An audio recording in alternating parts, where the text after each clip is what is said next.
വേനൽ മഴ തുടക്കത്തിൽ വൈകിയാണെങ്കിലും പെയ്യാൻ തുടങ്ങിയ മഴ തകർത്തു പെയ്തു. നെൽവയലുകളിൽ വെള്ളം കെട്ടി നിൽക്കാൻ തുടങ്ങി. പൊടിവിത താളം തെറ്റി. കാത്തുകാത്തിരുന്നാണ് വേനൽ മഴയെത്തിയത്. ഏകദേശം ഒരു മാസം വൈകി വന്ന വേനൽമഴ തകർത്തു തന്നെ പെയ്തു. കടുത്ത വേനലിനും ചൂടിനും ആശ്വാസമായാണ് വേനൽമഴ പെയ്തത്. കനത്തു പെയ്ത വേനൽമഴ നെൽവയലുകളിൽ വെള്ളം കെട്ടിനിൽക്കാനും ജലാശയങ്ങളിൽ അല്പം ജലനിരപ്പ് ഉയരാനും നിമിത്തമായി. നെൽവയലുകളിൽ വെള്ളം കെട്ടിനിന്നതോടെ പൊടിവിത നടത്താൻ കഴിയാത്ത സ്ഥിതിയാണ്. മാർച്ച് മാസം അവസാനം ഏപ്രിൽ ആദ്യവും പെയ്യുന്ന വേനൽമഴയിൽ നിലമുഴുത ഒന്നാം വിളയ്ക്കുള്ള തയ്യാറെടുപ്പുകൾ നടത്തുകയാണ് പതിവ്.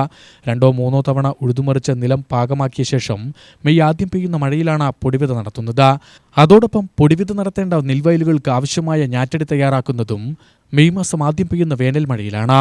എന്നാൽ കനത്ത മഴ പെയ്തതോടെ വെള്ളക്കെട്ടിലായ നെൽവയലുകളിൽ ഇനി പൊടിവിത നടത്താൻ കഴിയാത്ത സ്ഥിതിയാണ്.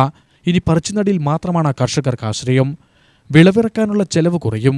നല്ല വിളവ് ലഭിക്കുമെന്നതാണ് പൊടിവിതയുടെ പ്രത്യേകതയും. പൊടിവിത നടത്താൻ കഴിയാത്ത സാഹചര്യത്തിൽ ഒന്നാം വിള പറിച്ചുനടിയിൽ നടത്തുന്നതിന് ആവശ്യമായ ഞാറ്റടി തയ്യാറാക്കാനാണ് കർഷകർ താൽപ്പര്യം കാണിക്കുന്നത്. ഈ വർഷത്തെ മഴ പ്രതികൂലമായതിനാൽ നമ്മൾക്ക് കാര്യമായ കൃഷി പണികൾക്ക് നടത്താൻ കഴിയാത്തതിൻ്റെ വേവലാതിയിലായിരുന്നു. 3-4 ദിവസമായി മഴ തോരാമഴയായതുകൊണ്ട്, അടിക്കടി 2-3 ദിവസം അടുപ്പിച്ച് മഴയായതുകൊണ്ട് കൃഷിസ്ഥലങ്ങളെല്ലാം വെള്ളം കയറി വിതയ്ക്കാൻ പറ്റാത്ത ഒരവസ്ഥയിലേക്കാണ് പോയിക്കൊണ്ടിരിക്കുന്നത്. 3-4 ദിവസം മഴയില്ലെങ്കിൽ ഒന്ന് വെടിച്ച് കണ്ടം പൊടി വിതയ്ക്ക് പാകപ്പെടുത്താൻ കഴിയും എന്നുള്ളതാണ്. ഈ കാലാവസ്ഥാ നിരീക്ഷണപ്രകാരം 11-ാം തീയതി വരെ മഴയുണ്ടാകുമെന്നാണ് പ്രതീക്ഷ പറഞ്ഞത്. അങ്ങനെ ഒരു സിറ്റുവേഷൻ വരികയാണെങ്കിൽ 11-ാം തീയതി കഴിഞ്ഞിട്ടേ നമ്മൾക്കാവുള്ളൂ. അപ്പോഴത്തേനും ഈ ഭരണി ഞാറ്റുവേല, കാർത്തിക ഞാറ്റുവേലയിലാണ് നമ്മൾ സാധാരണ വിത്തിറക്കുന്നത്. അത് കഴിഞ്ഞ് പുതിയ ഒരു സംരംഭത്തിലേക്ക് വരാൻ ഞാറിടേണ്ടതായിട്ടുള്ള പ്രയാസങ്ങൾ വരും. അതിനോടൊപ്പം തന്നെ ഞാറിട്ട് നടിയിലാകുമ്പോൾ ഇപ്രാവശ്യത്തെ സാഹചര്യങ്ങൾ വെച്ച് തൊഴിലാളികളെല്ലാം തിരിച്ച് ബംഗാളിലേക്ക് പോയിരിക്കുകയാണ്. ഇനി അവരുടെ സാന്നിധ്യം ഇവിടെ എങ്ങനെ പ്രതിഫലിക്കും നമ്മൾക്കറിയില്ല.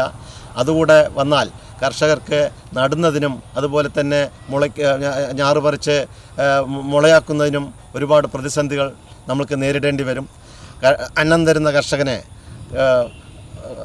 നട്ടല്ലാണെന്ന് പറഞ്ഞ് നടക്കുന്ന ഓഫീസർമാർക്ക് കർഷകൻ നട്ടല്ലാണ് എന്ന് പറയുന്ന കർഷകൻ്റെ നടുവൊടിഞ്ഞ് കൃഷിയിൽ നിന്നും പിന്മാറി ജീവിക്കാൻ വഴിയില്ലാത്തൊരവസ്ഥയിലേക്ക് കർഷകൻ എത്തിക്കൊണ്ടിരിക്കുകയാണ്. UTV news, Palakkad.